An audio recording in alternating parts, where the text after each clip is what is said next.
Assalamualaikum warahmatullahi wabarakatuh. Baiklah, kita bertemu lagi. Nah, pada pertemuan ini kita akan masuk pada materi baru, yakninya aljabar. Untuk pertemuan ini kita akan mengenal dulu seperti apa itu aljabar, bagaimana aljabar itu. Nah, silakan saksikan video berikutnya. Tunggu, tapi jangan lupa berdoa dulu ya. Berdoa dulu baru kita lanjut. Oke, perhatikan di sini ada gambar bapak-bapak. Nah, inilah bapak si aljabar. Kata aljabar itu berasal dari kata al-jabr yang diambil dari buku karangan Muhammad Ibnu Musa Al-Khwarizmi, yaitu kitab Al-Jabar wal Muqabalah, yang membahas tentang cara menyelesaikan persamaan-persamaan aljabar. Al-Khwarizmi adalah ahli matematika, astronomi, dan geografi yang termasyhur. Ia lahir di Khwarizmi atau Uzbekistan dan wafat di Baghdad tahun 850 Masehi. Selain buku tentang aljabar, ia bersama tim ahli geografinya telah menghasilkan peta pertama dunia pada tahun 830 Masehi. Luar biasa. Oke. Nah, untuk mengenal materi aljabar ini, coba kita amati masalah di sini. Suatu ketika terjadi percakapan antara Pak Agus dan Pak Budi. Mereka berdua baru saja membeli buku di suatu toko grosir. Nah, ini Pak Agus bilang, "Pak Budi, kelihatannya beli buku tulis banyak sekali." Pak Budi pun menjawab, "Iya Pak, ini pesanan dari sekolah saya. Saya beli 2 kardus dan 3 buku." "Pak Agus beli apa saja?" "Pak Agus, saya hanya membeli 5 buku saja Pak, untuk anak saya yang kelas 8 SMP. Dalam percakapan tersebut, terlihat 2 orang yang menyatakan banyak buku dengan satuan yang berbeda. Pak Agus menyatakan jumlah buku dalam satuan kardus, sedangkan Pak Budi menyatakan banyak buku yang ia beli dalam satuan buku. Nih, tadi Pak Budi bilang saya beli 2 kardus dan 3 buku. Sedangkan Pak Agus yang bilang saya hanya beli 5 buku. Kardus dan buku berarti satuannya berbeda. Oke, lanjut. Nah, ini kalau kita buatkan dalam tabel seperti ini. Pak Budi membeli tadi 2 kardus buku dan ditambah 3 buku. Kemudian Pak Agus membeli 5 buku. Nah, dalam kardus ini kan kita nggak tahu berapa banyak buku, sehingga kita notasikan dalam X menjadi kardus ini kita misalkan sebagai X, sehingga menjadi 2X ditambah 3, kemudian Pak Agus 5, karena 3 dan 5 ini notasinya sudah buku ya, sudah sama-sama buku, kita tahu itu buku dan jumlahnya 5. Sedangkan dalam kardus tadi kita nggak tahu ada berapa banyak. Jadi kita tidak tahu ada berapa banyak buku. Jadi kita lanjut. Jadi bentuk aljabar. Tunggu sebentar, kita balik lagi. Kita jelaskan lagi ya. Nah, Pak Budi tadi beli 2 kardus buku.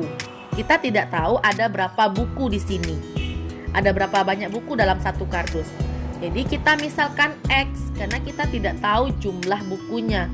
Kalau seandainya ada 30 berarti 2 dikali 30.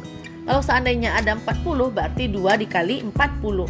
Karena kita masih belum tahu ada berapa banyak, sehingga kita nulisnya 2X. X ini tidak diketahui nilainya. Nah, untuk 3-nya udah tahu, ini kan 3 buku, tinggal dihitung. Ini Pak Agus juga 5 buku. Jadi bentuk aljabarnya, kalau Pak Budi itu 2X tambah 3, Pak Agus itu hanya 5. Oke, kita lanjut. Bentuk aljabar. Jadi pengertian bentuk aljabar adalah suatu bentuk matematika yang dalam penyajiannya memuat huruf-huruf yang mewakili bilangan yang belum diketahui. Nah, mewakili bilangan yang belum diketahui. Berikutnya kita akan mengenal konstanta, variabel, dan koefisien. Nah, contoh bentuk aljabarnya adalah 5x ditambah 9, di mana variabel itu adalah si x. Variabel itu adalah yang kita misalkan, mau pakai x, mau pakai y, terserah kita mau pakai apa saja, huruf ya. Kemudian konstanta itu adalah yang tidak diikuti oleh variabel, yang dia berdiri sendiri, angka yang berdiri sendiri tidak diikuti oleh variabel.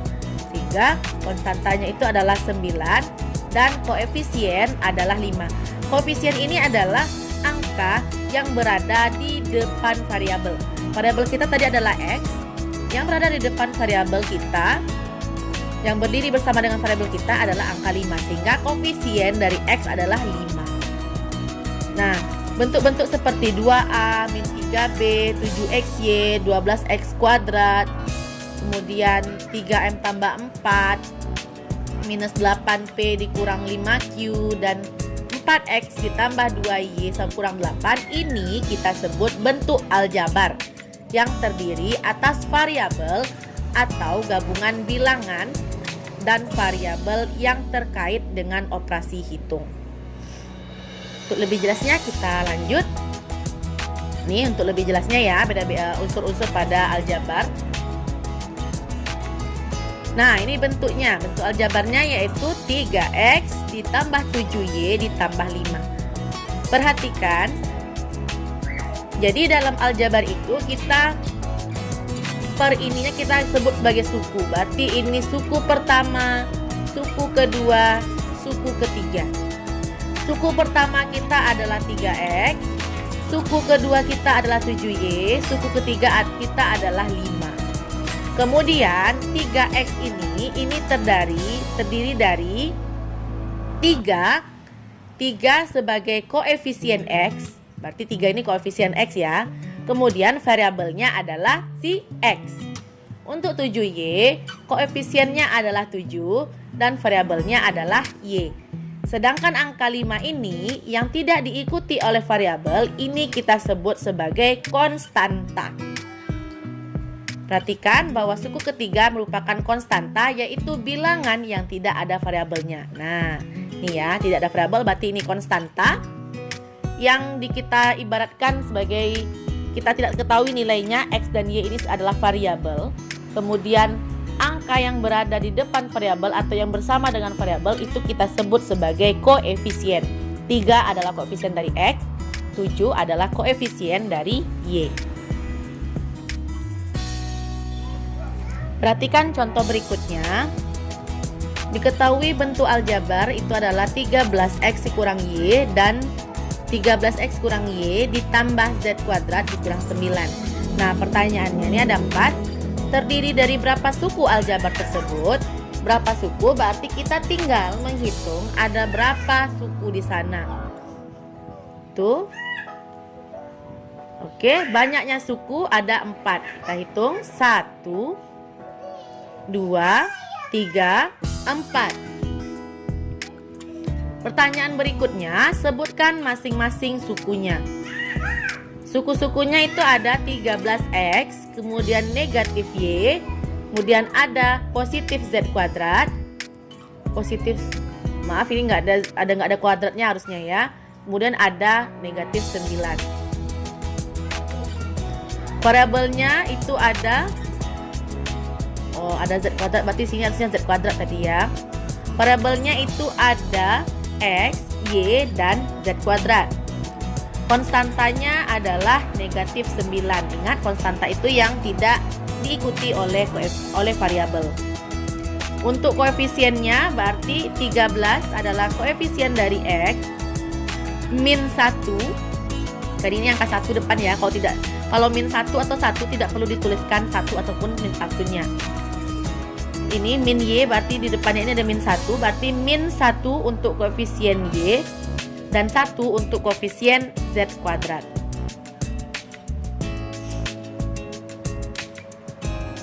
Nah, ini perhatikan. 13x dikurang y ditambah 14z kuadrat salah ketik nih. Ini nggak ada 14 ya, cuma Z kuadrat aja ya. Dikurang 9, maka ini sebagai suku pertama, ini suku kedua, ini suku ketiga, dan ini suku keempat. Berikutnya kita masuk suku tunggal dan suku banyak. Bentuk-bentuk aljabar seperti 4A, 6AB kuadrat, dan min 5A kuadrat BC pangkat 3 disebut bentuk aljabar suku 1 atau suku tunggal. Nih, karena dia hanya berdiri sendiri 4A ya, 4A saja, berarti itu suku tunggal karena terdiri dari satu suku saja. Sedangkan bentuk seperti ini 2P tambah 15. Ini ada dua suku, 2P dengan 15, sehingga ini kita sebut sebagai suku 2 atau binom. 7P kuadrat kurang 10P. Perhatikan, ini walaupun sama-sama P, tapi ini berbeda suku ya. Kenapa? Karena ini punya kuadrat, sedangkan P tidak. Jadi P kuadrat dengan P itu berbeda. Ini berarti ada dua suku, berarti kita sebut sebagai binom atau suku kedua. Suku 2. Bentuk aljabar yang terdiri dari beberapa suku disebut suku banyak atau polinom.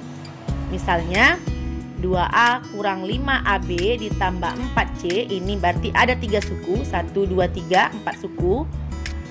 Kemudian P kuadrat ditambah P pangkat 3 ditambah 2P kuadrat dikurang 7P dikurang 8, berarti ini ada 4, 1, 2, 3, 4. Kemudian 9X kuadrat dikurang 4X kuadrat Y dikurang 5X ditambah 8Y dikurang 7Y kuadrat, ini disebut suku 5. Nah, pokoknya yang lebih dari 2, 3, 4, 5 atau seterusnya itu kita sebut sebagai suku banyak atau polinom. Nah, berikutnya kita akan tentukan apakah suku itu sejenis atau tidak. Perhatikan bentuk aljabar 5A kuadrat dan min 7X kuadrat Y ditambah 3. 5A kuadrat di sini, 5 ini kita sebut sebagai koefisien dan A kuadrat kita sebut, A ini kita sebut sebagai variabel. Berarti variabel itu kita hanya pakai ininya saja ya, A kuadrat yang sebagai peubahnya. Kemudian min 7X kuadrat Y ditambah 3, di mana min 7 ini merupakan koefisien, kemudian variabelnya itu adalah X kuadrat Y, kemudian konstantanya adalah 3. Suku-suku yang sejenis pada bentuk aljabar hanya boleh berbeda pada koefisiennya. Jadi intinya pada suku sejenis kita melihatnya itu dari variabel. Jadi kalau variabelnya sama, misalnya sama-sama A kuadrat, berarti itu sejenis. Misalnya sama-sama X, berarti itu sejenis.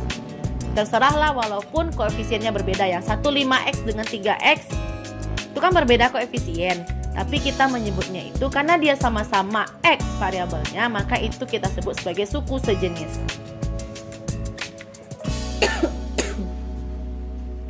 Berikutnya, manakah suku-suku sejenis pada masing-masing bentuk aljabar berikut? 2XY dikurang X ditambah 3YX ditambah 5X ditambah XY.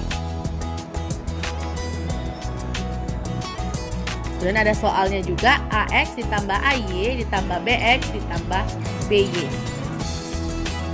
Kita jawab ya. Pada 2XY kurang X ditambah 3YX ditambah 5X ditambah XY, yang sejenisnya itu, perhatikan, yang sejenisnya itu ada 2XY, 3YX, dan XY. Perhatikan, XY dengan YX ini sama. Walaupun yang ini X-nya disebut duluan, ini Y-nya sebut duluan. Tapi kita tahu ada X dan Y di dalamnya, maka ini sejenis. Sedangkan untuk X saja, nah kemudian min X dengan 5X juga sejenis karena sama-sama X. Walaupun koefisiennya berbeda, yang penting variabelnya sama, maka dia sejenis.